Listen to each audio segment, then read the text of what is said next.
আওয়ামী লীগের বিচার বাংলার মাটিতে হবেই এবং সরকার তা করতে বদ্ধপরিকর বললেন বর্তমান সরকারের দায়িত্বশীলরা।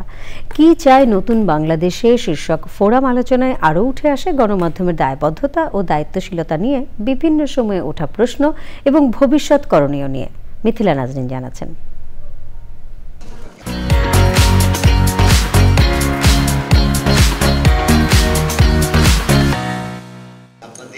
ফ্যাসিস্ট সরকারের জুলাই আগস্ট গণহত্যা এবং সবশেষে ছাত্র জনতার আন্দোলনে আওয়ামী লীগ সরকারের পতন পরবর্তী বাংলাদেশ কেমন দেখতে চায় জনগণ তা নিয়েই ব্যানার নিউজের আয়োজনে ফোরাম আলোচনায় বিপ্লবের শহীদদের পরিবার সব শহীদ হত্যার বিচার ও আহতদের পুনর্বাসনের দাবি করেন।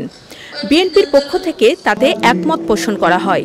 আমরা সেরকম বাংলাদেশ দেখতে চাই যেটা গত 16 বছরের ফ্যাসিবাদের সময় অনেক চেষ্টা করেও, অনেক সংগ্রাম, অনেক আত্মত্যাগের মাঝেও আমরা খুঁজে পাই। গণমাধ্যমকে ক্ষমতাসীনদের জয়গান না করে গণমুখী হওয়ার আহ্বান জানানো হয়। কখনোই সরকার যেটা শুনতে চায় সেটা প্রচার করা হচ্ছে প্রেস রিলিজ, আর সরকার যেটা শুনতে চায় না সেটা প্রচার করা হচ্ছে নিউজ। এখন আমি এই যে লোগোগুলা দেখি, এই লোগোগুলাকে আমি সেদিন ডিজি অফিসে দেখেছি। আমি পুরা যে প্রত্যেকটা জায়গায় আমি এই লোগোগুলা সাংবাদিকদের কিন্তু দেখেছি। সুতরাং আমি আমার জায়গা থেকে আমি খুব বেশি হোপফুল হইতে এখনো পর্যন্ত পারি না, আমি খুবই স্কেপটিক।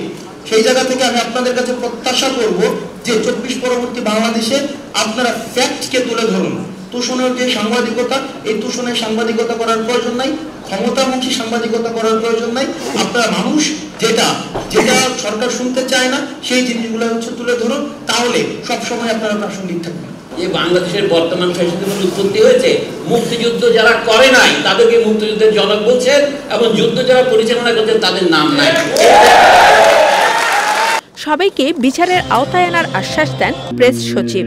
এদের মধ্যে কোনো রিগ্রেট নাই, এদের মধ্যে একটা সরি বলার কোনো ইয়ে নাই, বরং ওরা একটা বড় একটা গল্প নিয়ে আসছে কি 3000 পুলিশ মারা গেছে, তাই আমরা এই লোকদেরকে জাস্টিফাই মানে মৃত্যুর এই বাচ্চা ছেলে মেয়েদেরকে যে তারা যে নির্মমভাবে খুন করেছে সেটাকে তারা জাস্টিফাই করার চেষ্টা করছে।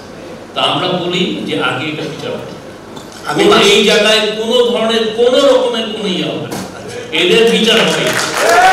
প্রশ্নোত্তর পর্বে উঠে আসে গুম খুনের রাজনীতি বন্ধ করে বৈষম্যহীন বাংলাদেশ গড়ার স্বপ্নের কথা। Mithila Naznin, channel i, Dhaka.